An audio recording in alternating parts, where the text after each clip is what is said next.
and gentlemen, on the Community Connection, Dr. Worster and I are tremendous fans of this next guest. His name is David Zweig.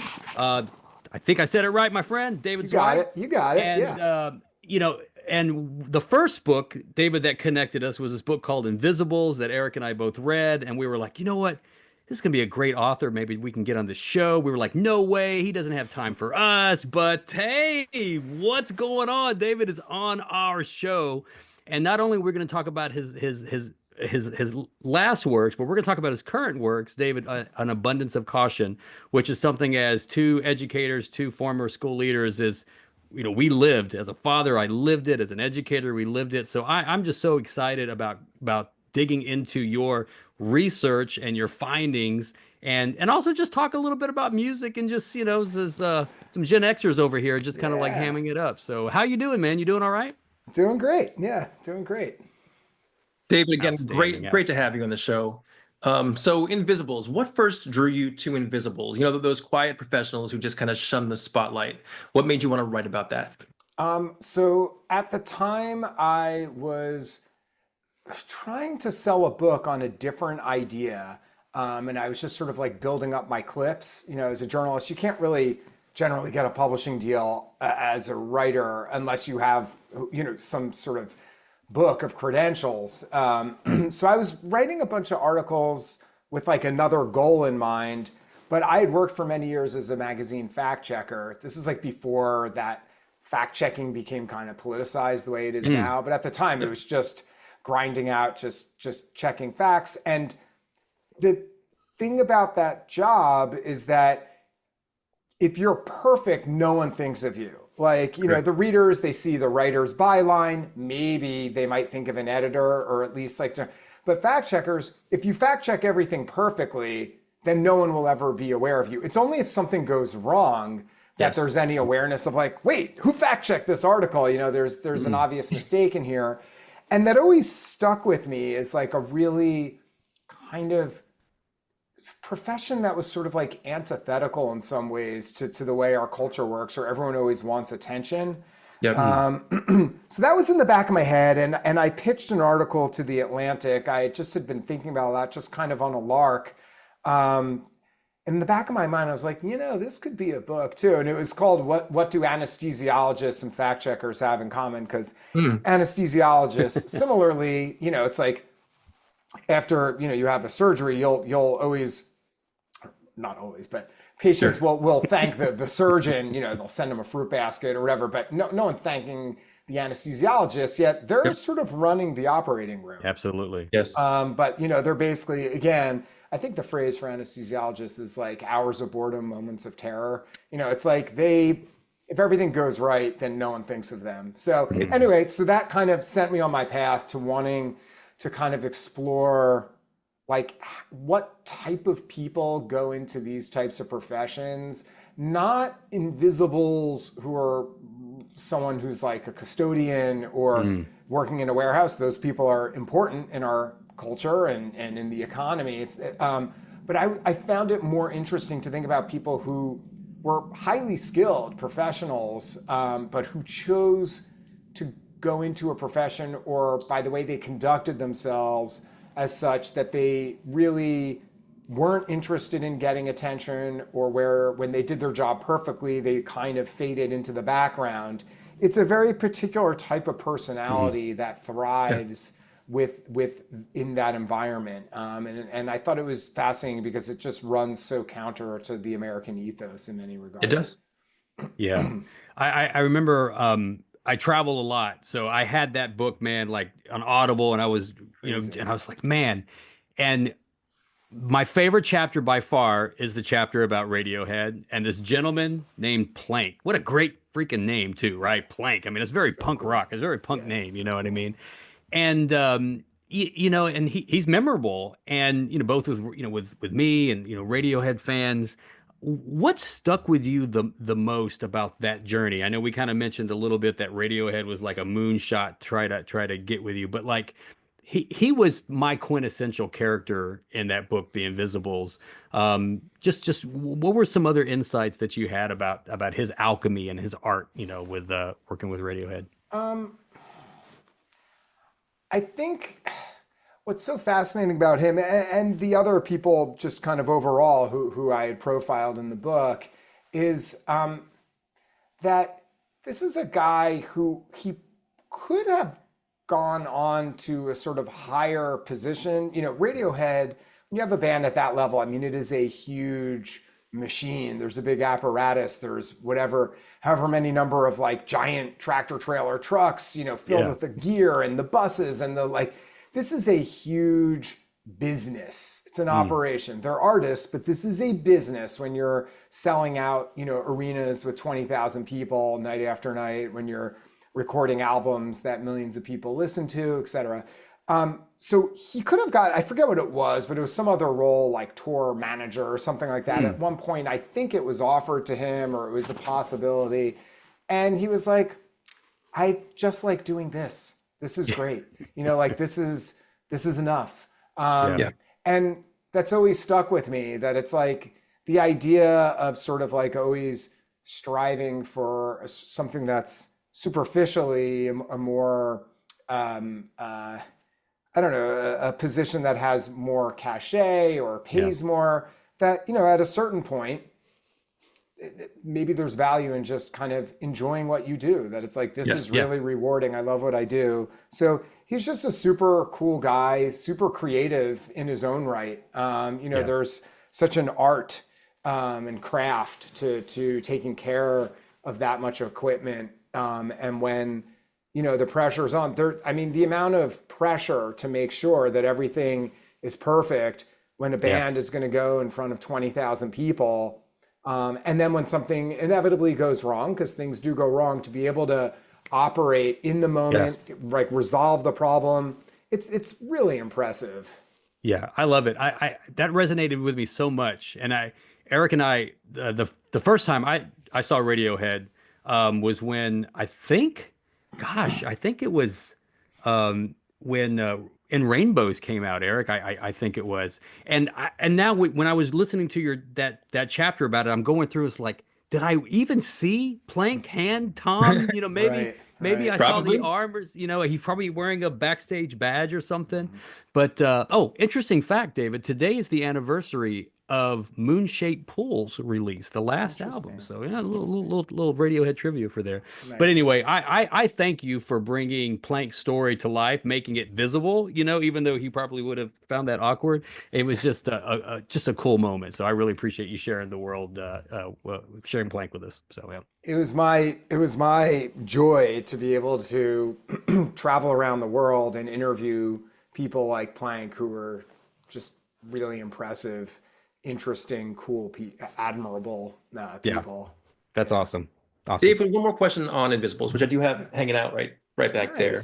Awesome. Look at that guy. It's backwards, but still works. Since the book was written, it seems like there has been an even greater level of spotlight placed on the visible. In one of the chapters, you talk about the backlash back in 2011, I think, at South by Southwest, of branding and branding individuals. David, I don't think that took. No. What do you think? Yeah, it seems this is inexorable. It's troubling, and I think there's, you know, a ton of evidence that this is not really, and I give a lot of evidence in the book.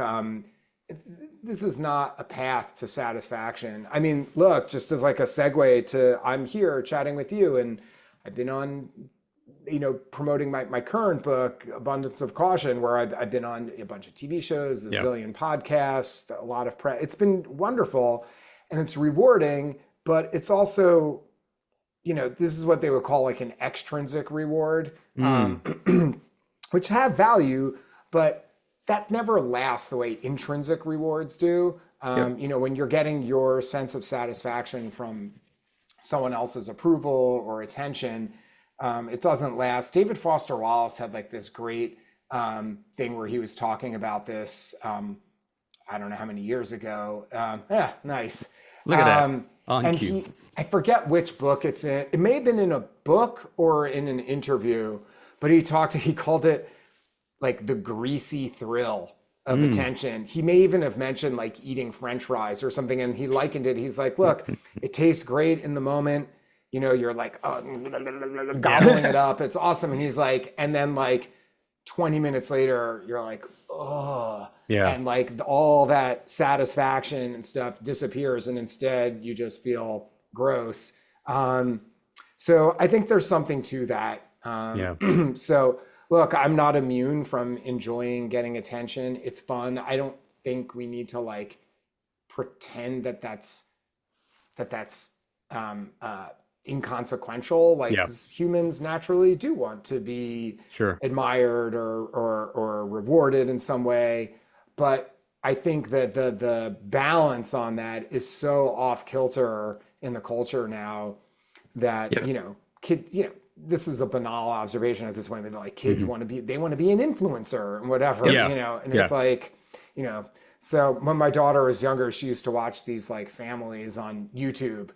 It's like their like job was just making these like videos of like the kids and stuff, and it just the whole thing is just, Oh yeah. I'm sure these are, you know, no mark against them as people, but like this Sure. just, rubs me the wrong way.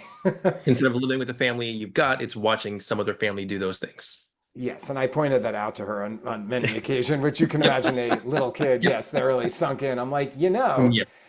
instead Oh, of that's watching funny. them, we could be doing stuff, but Exactly. As we're all musicians, David, like I didn't even realize that you had like a couple of albums, man, in the early 2000s. So Eric was like, "Yeah, man, he's got albums." So we listened to it and I was like, "Yeah, man, it's great." And I think that's like I've played instruments, drums since I was 12 years old, right? I had no delusions of like, I wanted to be in a punk rock band, I wanted to tour everything, but but it wasn't about any kind of like fame or anything. It was just about making music and, being with your friends. yeah, And I think that that's that the very best punk of you. very punk, right? You know what I mean? And like we would make $5 from like selling a couple of t-shirts and a cassette, and we just felt like it was awesome just to even be in that experience, right? Yeah. And so like, I think about that as a musician. Do you still play? Do you still perform? Do you write? I mean, you're so busy with this stuff, man. There's got to be like that Yeah. creative outlet, right? Yeah, unfortunately, there's only so many hours in the day. Yeah, So I play very occasionally now just for fun at home, but it's very infrequent. I guess as I've gotten older, I just at the end of the day from doing other work, I'm just sort of like fried at that point, sure. and just find myself doing some other activity. Look, if I was independently wealthy, I would probably be playing a lot more guitar. I love Um, it. but yeah, that was also, yeah, to some extent, music is, kind of at least for me, I shouldn't say Hmm. speak in the second person of you, but like I feel like I could tap into something different more when I was Hmm. younger, that I think that feeling naturally fades Yeah, for most people. So I think I did it at the right time, and even at the sure. time, I remember thinking to myself and saying like, I'm going to do this now. Like I can do other stuff later. I can always get a quote, real job later, Yeah. or try to do something else. This is the time, as long as I make enough money to pay. I had a rent stabilized apartment in Manhattan. So, as long as I can make enough just to like pay the rent. And, back then there was this pizza place near me. It was $1.50 a slice. It's awesome. So, So good. yeah. Um, so I think I did it at the right time in my life. Yeah. If I could wave a magic wand and Yeah. choose my life course, sure, I'd rather be doing that. If I can make a living doing that, yeah, that would be number one. But I'm in a pretty decent number two, I Yeah. think. Yeah, you're doing all Position. right. Yeah, I would. Yeah. Yeah, pretty decent. But here's the thing, David. Just like, because like I play music from time to time. Mm. My profession is an educator. I'm a and I speak and I do all kinds of like team leadership stuff. But Mm. like, there's so much of that musician that still comes out Mm. in the profession now. You Oh, know what I that's mean? great. Whether it's being on a stage and trying to get the rhythm when you're doing a keynote, or you're Mm, working with people trying to create like from a cacophony to a symphony. mm. There's a lot of musicality that goes into a lot of crafts. So I think I think you're still doing it. Just you There's just still don't have some to have. essence of myself, Yeah, yeah, there's essence of coming out there's through essence it. of that. I think So I think that's fair. I think that's there you probably go. right. There you go. Yeah. Dr. Worcester? David, do you think it's easier when you're younger to write music just because you don't have that voice in your head that's so critical and demanding? When you're younger, you have the arrogance of I can create this fantastic song. You get older, you're like, that's not good enough. What do you think? Definitely not for me. I mean, I'm hyper critical of myself. Mm, I just, I mean, there's a reason why, um, you have Fugazi and OK Computer behind you. It's like that's right. and I think there's a fair amount of research on this within Mm, neuroscience and psychology, but from when you're an adolescent through, I don't know, whatever, your 20s or something, that's when things are just heightened in a way. yeah. The world is still Yeah. new. Things you're still like everything's new. Feelings are new. Yeah. Um, Experiences are new. It's just that you don't know what's going to happen in your future. You're not locked into anything yet. Like there's so many things where that's like the most emotionally heightened time in most people's lives. Yeah. So I think for me that naturally coincide with feeling just an incredible just unstoppable urge to need to make music. Like I Good just stuff. couldn't do anything else. I was like, Yeah. I've got to just try this for a while. Yeah. And sadly that feeling fades a little bit. When I listen to music now, I have those moments where it's like magical, but it's not Yeah. the same as when I was 17 or even like 25 or so. It's not the same. And I think that's both sad but also appropriate. It would be Sure. weird if as like a 50-year-old I'm still like every night like slamming the door closed to my room and like just like listening to like an album alone like every night. That would be that's probably not like really emotionally regulated for I think I middle-aged did that last dude. night, actually. I think I put on my Strokes album and just closed the door and just listened to, I mean, that make no album mistake, over and I over. do have I do have my moments where I'm alone. It's usually in the car, I guess now, or or with AirPods, which that's a whole other story about the we could save that for maybe one day we'll get a beer and we can talk about how I like it. I like it. fidelity, how kids, it's very sad. But remember there was that whole for decades there was a movement toward better and better sound quality, and there Yeah. were all like nerd dads who are getting some ridiculous expensive sophisticated stereo. But then once like thing, I don't know when the dividing line, maybe it's when the first iPod came out, not iPhone but the iPod, and you can Yeah. have thing, and then of course MP3s, then it just became convenience over quality. So it's Yeah. very sad to me that most of my listening is done on like AirPods or in the car. And the car is a good sound, but it's not the same. It's not the same, man. Yeah, It's not my the same. kids, like they don't like when I was a teenager, I had like a stereo in my bedroom with like Yep. giant speakers and I could Yep. like blast music and you could like feel it and shit. Yeah. It's there, it's very so anyway, not to be like, Yeah. and another thing with the kids today. So, Well, as Neil Young Anyway. said, is it better to burn out or fade away? So, you you go. know what I mean? I don't know. What are we going to do? All right, let's talk about this Abundance of Caution book, Dr. Worcester. Let's get into it, man. So you did reference Foster Wallace, and I'm going to start with a quote from your book about his book, which is, Dave, there's kind of a miasma of hype around your book. What do you make of all this attention? I spent years working on this thing. So and books are not particularly remunerative unless you're, in like the tiny, it's not even 1%. Like it's Yeah. gotta be like 0.01 or something, unless you're like a Michael Lewis or, whatever. Like Mhm. it's extraordinarily difficult to really make money. So when you're working on something for years, it's not because you think you're going to get rich or anything like Right. that. It's because I think this is important. So being able to do press and media and try to get attention for the book and what it's about it's like I feel compelled to do it. Like this is like this my baby, this thing I spent so long on. That yes, I hope this leads to sales. Doing the press, and obviously there's some correlation, but it's sort of even beyond just like hoping for sales. It's just it's important just to like somehow be part of the cultural conversation. So David, let me ask, because part of your book, I feel, is kind of an indictment of the media and how they responded. Is it weird taking your book that talks about the media to the media?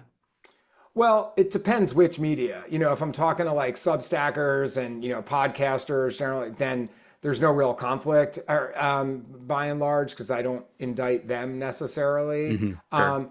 It's a little more strange when I'm talking. I went on CNN and CBS, and Yeah, right. amazingly, I've done a few NPR shows.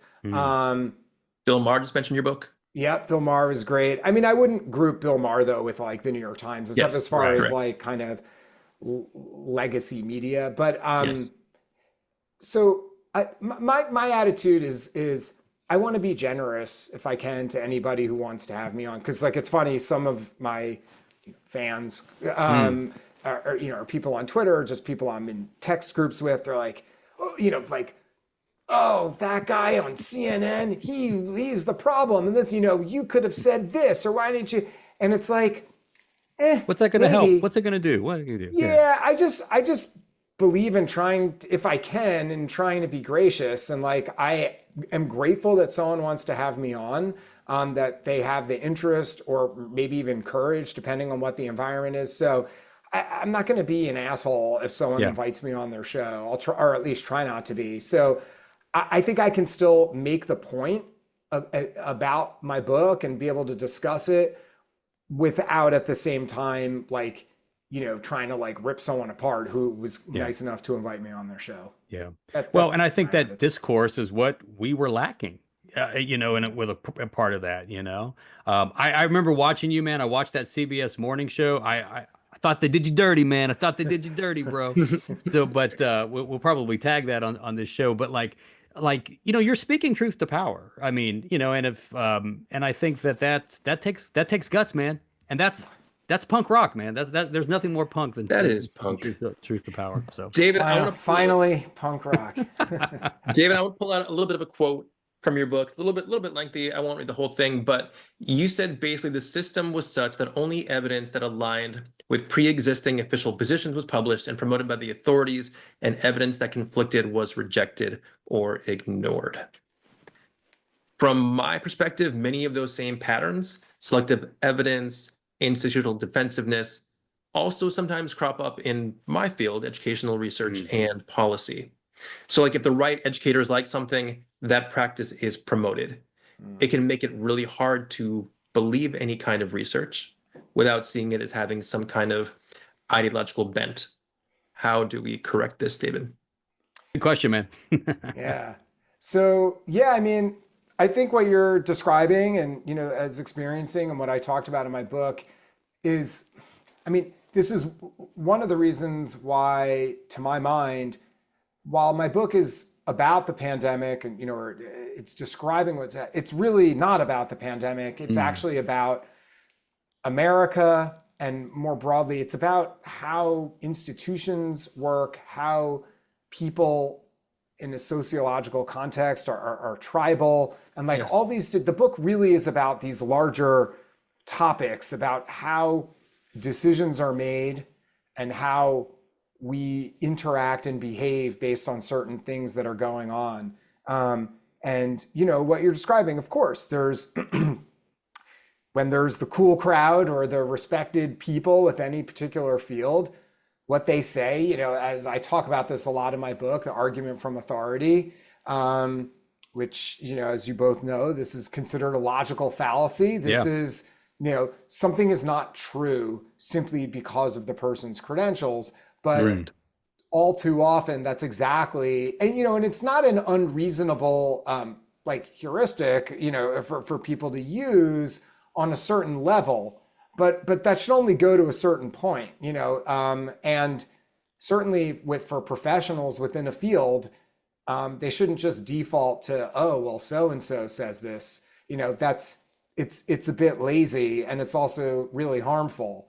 But Yep. and and people are also cowards, most of them. Mm. Most human beings are really, really averse to being part of the out group, within their social circle, within their professional circle. It's just, I guess this is just a normal kind of human desire, is to be accepted and part of a group.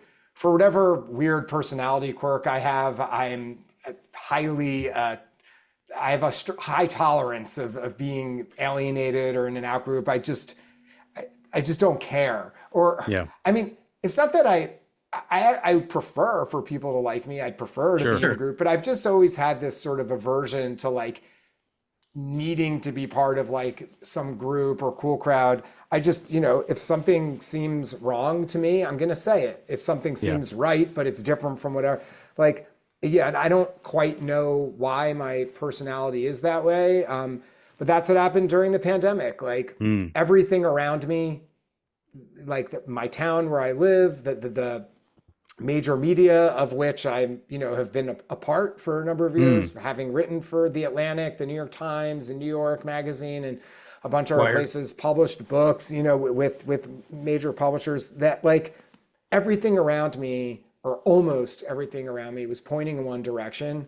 But I knew it was wrong. Like, and like, it just, it was almost like, it was like a mass psychosis event. And I touch on a few of them in the book, prior things. And it's I want to kind of go back, a little pedagogical PTSD, David. You go down, this when I think it was like, for me, it was like, I don't know, March 13th, you know what I mean? When I got the word, I'd been on the job as an area superintendent, and trying really, really hard to get schools to focus on pedagogy and leadership. And, we were really, really excited. I had like 20 schools that I was overseeing at the time. And I get this phone call saying, hey, we got an emergency meeting. And I'm not a big news watcher. Like, I don't like watch the news a lot, because I was, just kind of tune it out. And they said, hey, there's this thing called the pandemic, man, and something called COVID. And we're shutting schools down. I'm like, what the hell's going on? And we just left. And the whole time, trying to feel like you just want to be on the right side of history with these decisions, and you trying to do the right thing. And, and as someone who was having to be the mediary between, politicians and local school boards and schools, like, do we open schools? Do we not open schools? I never knew what the right answer was. There were so many mixed messages. And it was very, very hard. And, we were all struggling during the pandemic. Like, I lost my grandmother during the pandemic. So like that left a personal kind of feeling with me. I had some staff members that, that lost their lives. And we were just like, what do we want to do? But I never felt like I could get a straight answer, because anything from Republican or conservative side was like anti what more liberal Democratic side was going on. And like, I didn't know who to believe. So you just try to put your head down and make the best of what you have. And like, I don't know anything about HEPA filters. I don't know anything about Windows. I don't know anything about, masks and all this stuff, and you're trying to learn, and it's so frustrating, man. So what were some of the more nuanced things that you discovered in this book about that time, and specifically relating to schools, because there's so much good information about what we know now, which we should have known back then? the way I describe it is that the mass school closures across the United States, and this is more than 50 million kids. Yeah, it's that the way I think about the initial closures is that they were both reasonable but wrong. That I understand why that happened, and I talk about this in the book, and but at the time we should have known they were wrong, or the experts, quote unquote, should have known. And certainly in a very brief retrospect, you don't even have to go 5 years out, it was very obvious. And I talk about this a lot in the book, about these sort of what we might call like pandemic playbooks that the CDC had devised in years, way before the pandemic to prepare for, this is what you do if a pandemic, and there's different tiers of if this happened, if there's, this amount of disease, if there's this amount, and, these are the different things we should put into place. And there were many, many things wrong with those guidebooks put out by the CDC. And, and I talk about it a lot in my book about why they were so poorly reasoned. Nevertheless, despite all of those errors, they still were made in a non-emergency time with sober people who are not freaking out, and they still had some semblance of order and thought and prudence put to them. Even if they were deeply, deeply flawed, they still had that. And unfortunately, we didn't even follow that. So we were really multiple steps removed from a thoughtful and wise response. That, number one, the guidebooks weren't very good to begin with. But number two, we didn't even follow these not very good guidebooks. And it's not like we didn't follow them because we went in one direction and became more reasonable. We went even further from what made sense. And the guidebooks were quite clear that they said, like, you can close for 2 weeks if you're trying to assess what's going on in the beginning, just to like, whoa, let's take a breather and see what's happening. Now, in much of America, there was like basically zero disease prevalence at that time. So the idea of, closing a school in rural Montana, while at the same time you're closing one in the Bronx was silly. We're a huge country. Nevertheless, this sort of 2-week thing of like, hey, let's see what's going on. But as everyone knows, it wasn't just 2 weeks. And we had this 15 days to slow the spread. But the mission with that was, we were told that we need to flatten the curve. We're going to slow the spread by like, so there's not a spike of hospitalizations, so the hospitals don't get overwhelmed.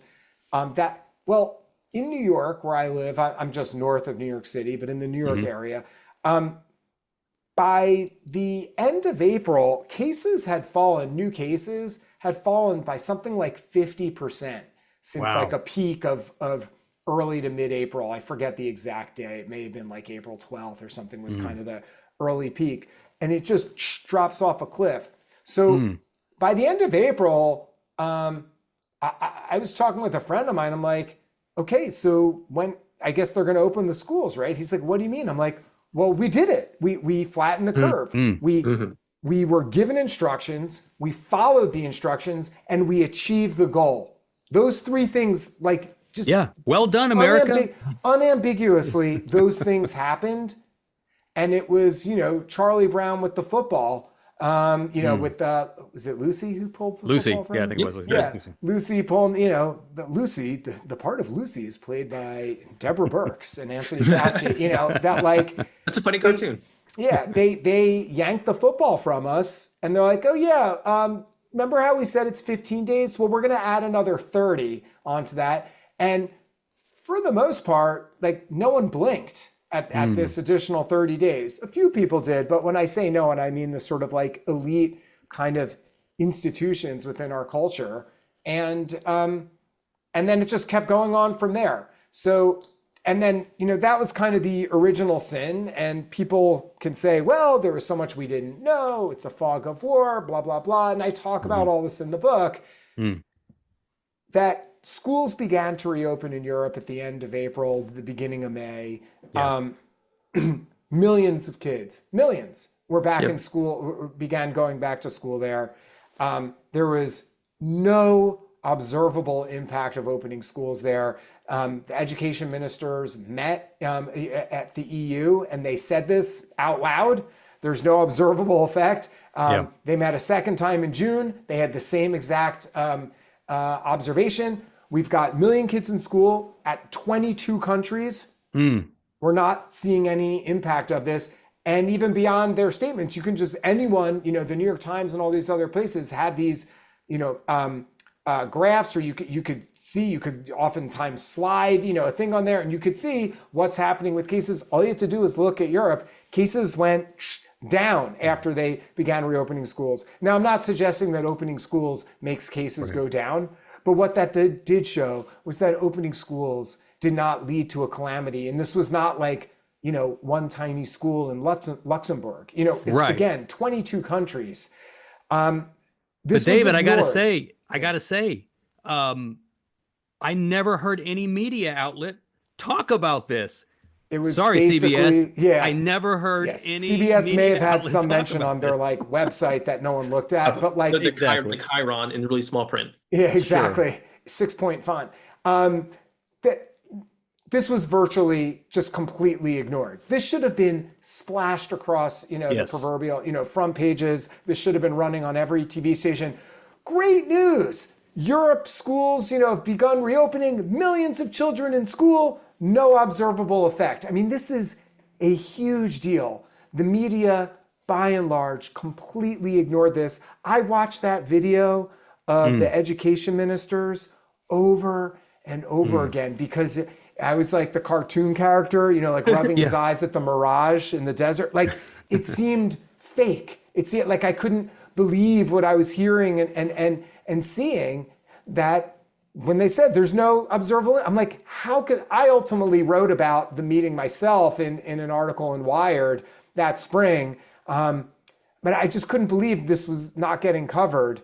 And beyond the media, it's the health professionals didn't talk about this. So those are the sort of twin, for lack of a better word, those are the twin villains in my book, are the health, that public health establishment within America and the legacy media establishment. So David, listen, man, you're a journalist. I don't know shit about journalism. You know what I mean? All I know is if it bleeds, it leads. That's like all I know. Do you, I mean, like, I want to put that tinfoil conspiracy hat on, but then again, I'm like, was it just to sell papers, man? Was it just to keep the bleeding leading going? Like, why? It makes no sense. It makes no sense. There had to have been a modus operandi behind that. Like, there had to have been. Like, you're a journalist, bro. Help us out, man. Yeah. Part of it is if it bleeds, it leads, and I talk about that in my book, that like, that is a motivation, but that's not necessarily the prime motivator. Particularly for quote, respectable media outlets, they would rather not have some piece that was, gained a lot of traction, but that was embarrassing or, garbage journalism. That their reputation is more important to them than a particular article trying to gain clicks. That's my opinion. People are going to disagree with it, but like, I've worked with editors at these media outlets. They don't want to publish something that they think is not written well, that they think is wrong. Like, it's far more important to them to maintain what they perceive as a good reputation. There's a reason why the National Enquirer, published one thing. So anyway, I think that's an important point, because people often do ascribe this like, oh, they're just looking for clicks. In my own experience, that's just simply not the case. With that said, there is something baked into news. Like, what is news? And it's not news when it's 72 degrees with a mild wind outside. Of course. It's news when it's a hurricane. It's not news. So they have to search to find stuff that's upsetting, that's crazy, that's different.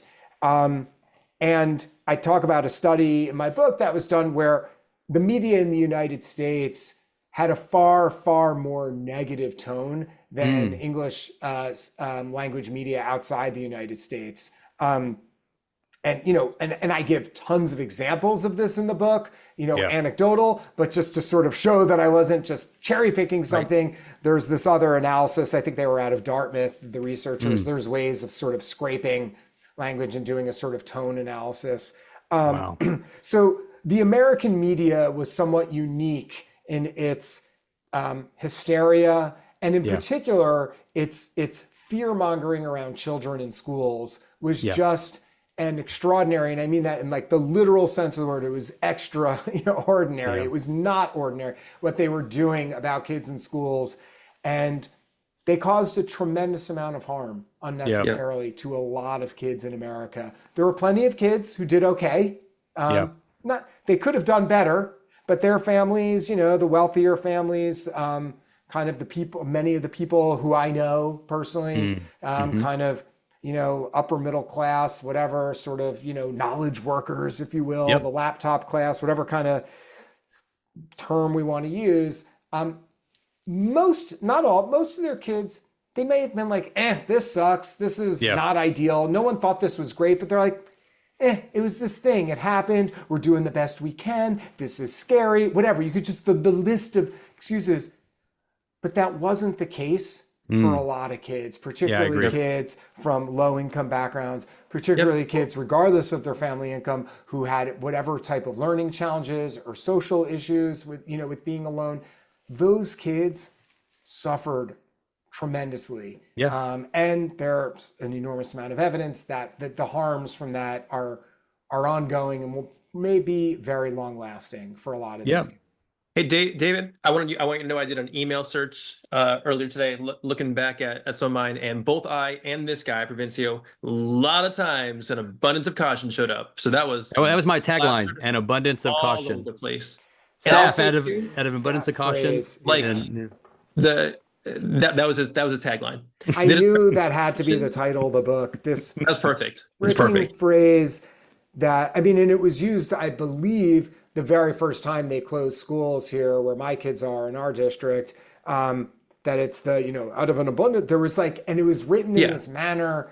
There was this this is before the full shutdown. This was there was some person in the next county over and they were in a thing and a parent had been in the place with it was some very, kind of connecting of the dots thing. It was crazy. And they said, and then anyway, this all led up to the big drum roll to, so out of an abundance of caution, we're going to close schools for 2 days for a deep cleaning. Because the deep cleaning, not to be confused with the regular cleaning. This is deep cleaning. It was deep, David. Deep. Yeah, we had a quota one time per email. Make sure you throw this phrase in there, and we were on it regularly. I didn't see it in there. You mentioned the discrepancy between European schools and our schools. We felt that, and you mentioned in your book, throughout the country through the 2021. And I will say from my school, we had some kids back on the first day. Normally, it was our students who were in our self-contained classrooms. And then students trickled in throughout the year. And I was, like I said, I was a K-8 principal, and I think we had 10 first days of school with A group coming in and B group coming in.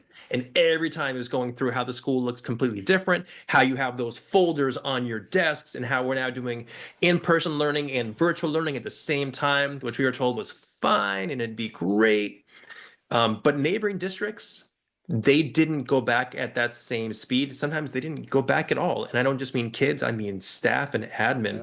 So there was just this huge discrepancy between who was going in. And like you said, there was a lot of data by that point, by December, by January, about what was going on in the country. December, the data were there, in May of 2020. But, one of the things that's so important is as foolish and harmful as it was for schools to remain closed in America in the spring while they reopened in Europe, at least there's at least they all were sort of in it together in America. We were foolishly driving in the car kind of off the cliff together. Where things really shift, to my mind, that I talk about this in the book, obviously, is once the fall comes and schools begin to reopen in a lot of places in America, then it was no longer this thing, well, it's America just moving together as this sort of unified entity. Then this was a situation where, as you described, Eric, this idea where you could have a kid who's stuck in their bedroom for week after week, month after month after month, while the kid's best friend down the street was in Catholic school or just in the next district over, and they were in school every day. Or and then the kid in another town over was in school every other day. You had this absurd hodgepodge. There was zero evidence that any of these decisions were linked to disease prevalence in particular communities. And and I show graphs of this in the book. This was 100% linked to the political leanings of a particular area. There's a direct correlation. The further left any particular area was, the more the schools stayed closed. And one of the ironies is that the left, who I believe, see themselves as the champions of the underprivileged, of the minorities, of people who they think need more help than others. This is their whole kind of ethos. Yes, their ethos and how they view themselves.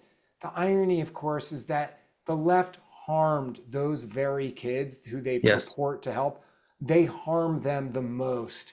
And, this is something that's very hard for people to accept, I think, if they were part of that. And there's all sorts of, mental acrobatics and kind of, very convenient kind of excuses that have come about over the years since then. One of the things that's incredibly important to me with the book is to try to not allow these very conveniently exculpatory, histories to become the real history. That, and I'm not looking to punish anyone. I'm not looking I'm not like one of those people who's like, put Fauci in jail. Like, that's not of interest to me. I'm not interested in like retribution. I'm interested in education. I'm interested in people.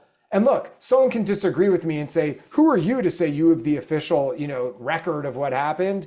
Fine. They can, I'll debate anyone, and I'll bring it on. I'm happy to have a discussion with anyone. But what I describe in the book is true. I have, as you guys know, there are hundreds of endnotes in my book. I tried to not have a single claim in there without a source backing it up. Doesn't mean I didn't make mistakes. I'm sure there's mistakes in there. Sure. But directionally, everything in there has a source. It's backed up. It's not my opinion. I'm not making stuff up. And it's really important for people to know what actually happened, even if it's hard to accept that maybe you were part of something that caused a lot of harm unnecessarily. Like you mentioned, this was put out by the MIT Press. Is that correct? That's right. Okay, so very obviously very, very rigorous research. That's awesome. David, as our time is waning, man, first and foremost, bro, like I from an educator's perspective, right? Like, can you imagine if we had this book earlier before the pandemic, bro? Oh my gosh. Can you imagine if we just had a little bit of discourse about this? And so, it's, we have to be able to do, sorry for the, morbid, metaphor, but an autopsy of this time in America. And I think I don't know, I was like, what are the chances another pandemic might happen like this? And I think it's like a 2% chance every year something like this might happen, right? I don't know. So in our lifetime, I don't know, 38%, 20 years from now. But, this book, out of an abundance of caution, we need to get this book. We need to read this book. We need to have, we need to be able to embrace some cognitive dissonance because, we were all maybe part of the problem, when this was happening. And we need to take a good introspective look, at ourselves if and possibly when something like this is going to happen again. And my favorite quote, man, I'll end on this, is don't just do something, stand there. Yeah. It's great.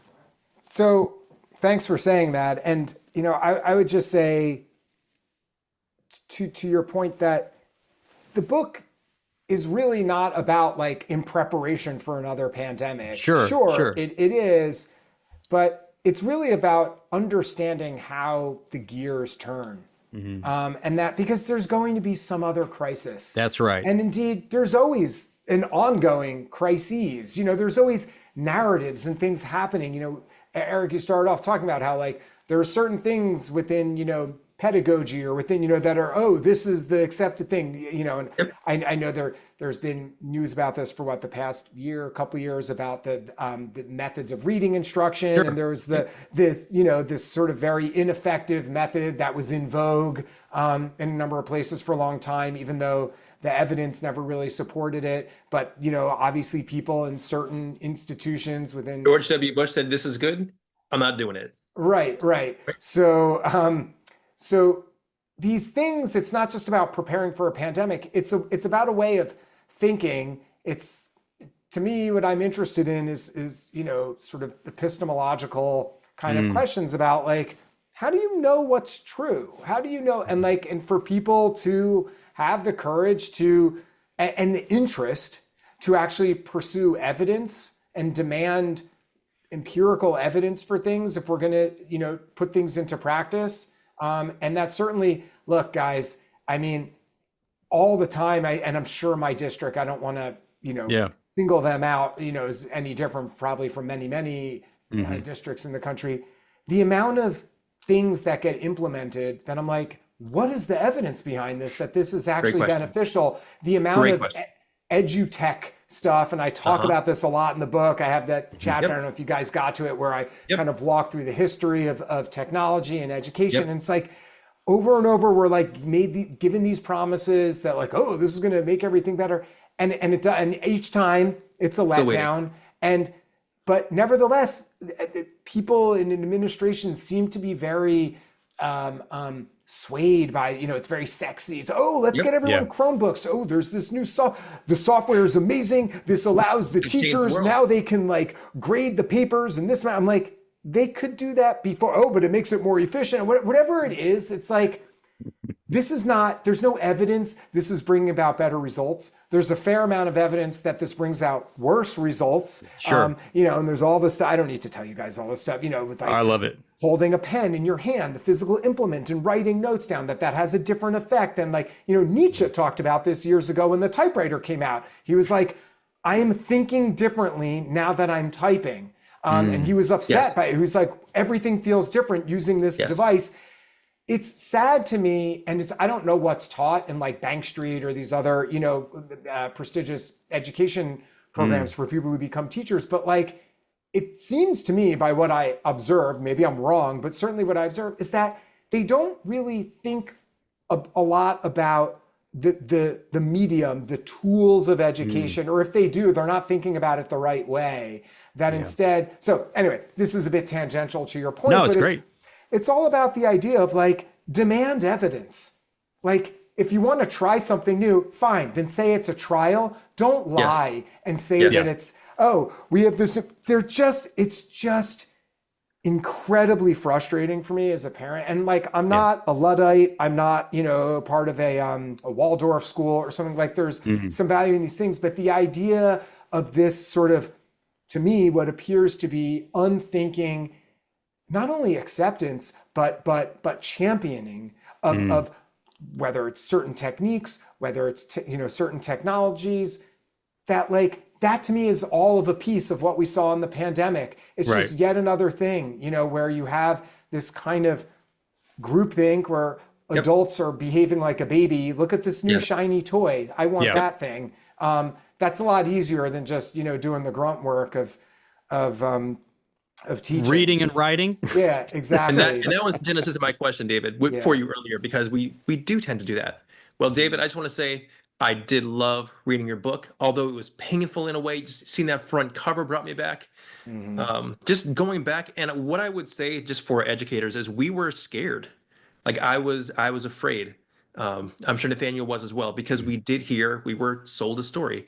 We were told the same narrative again and again, and I never heard that counter narrative. I had family who presented a different story, and I'm like, I didn't believe them, because everything I was hearing came that same way. So I think a lot of us who were in leadership, we were just scared for our students, scared for our staff.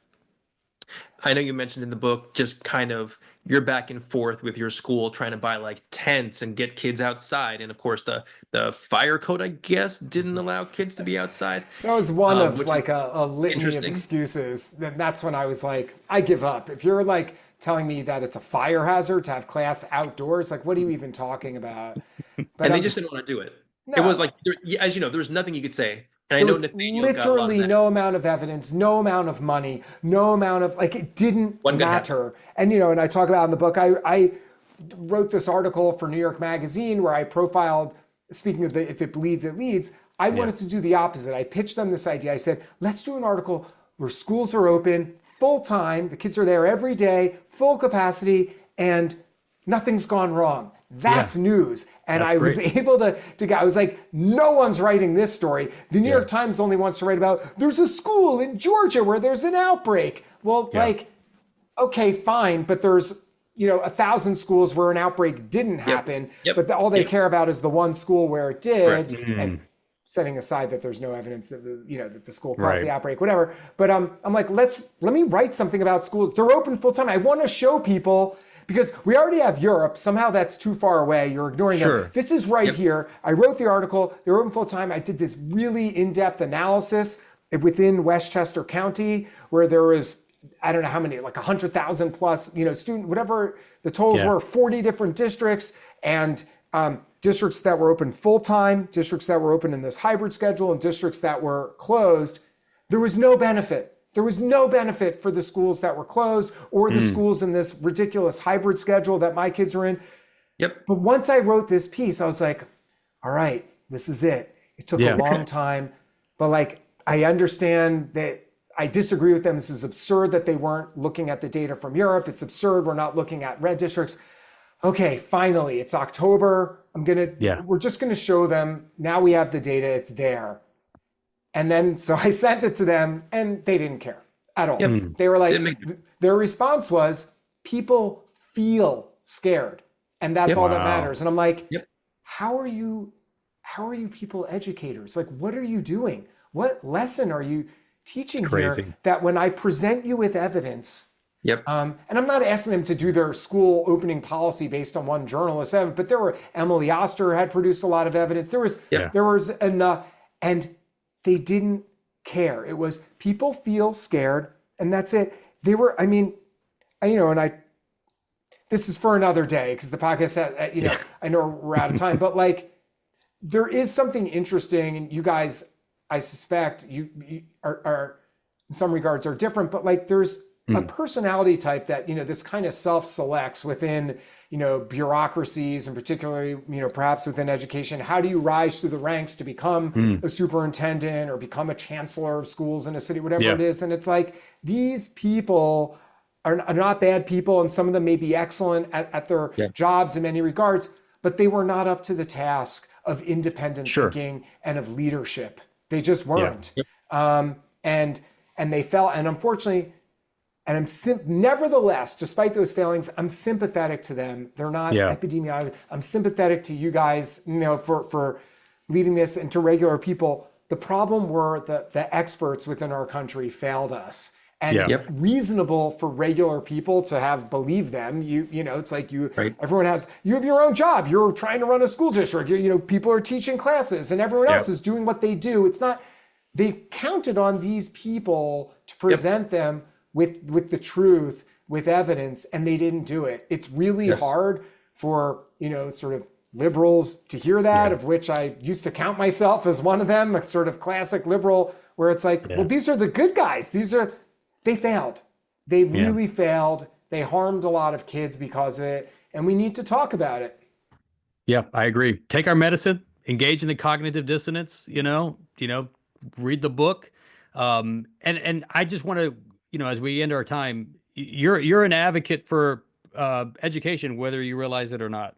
And I know this is not like an education book, but I think that as an educator, it really resonated with me. It was one of the most honest autopsies of that time. And I think any leader needs to be able to read this book and to be able to, like that quote is like, sometimes it's important to stand there and sit with things and make a decision that's the best decision once you have information from all sides. Weed out the BS and make a decision. And and I'll say this too, man. As educators, we all say we got to make decisions that's in the best interest for kids until we have to make decisions that are in the best interest for kids. Exactly. We got to go back to doing that. And so that's one of the biggest lessons that, that I got out of this. And David, man, these two jokers over here, man, we're nobodies. Thank you so much for joining us, man. This is like a dream come true. We love your Thank work. you. We love your advocacy, man. What a great honor. Well, I'm grateful that you reached out to me. You guys are cool, and I was excited to chat with you.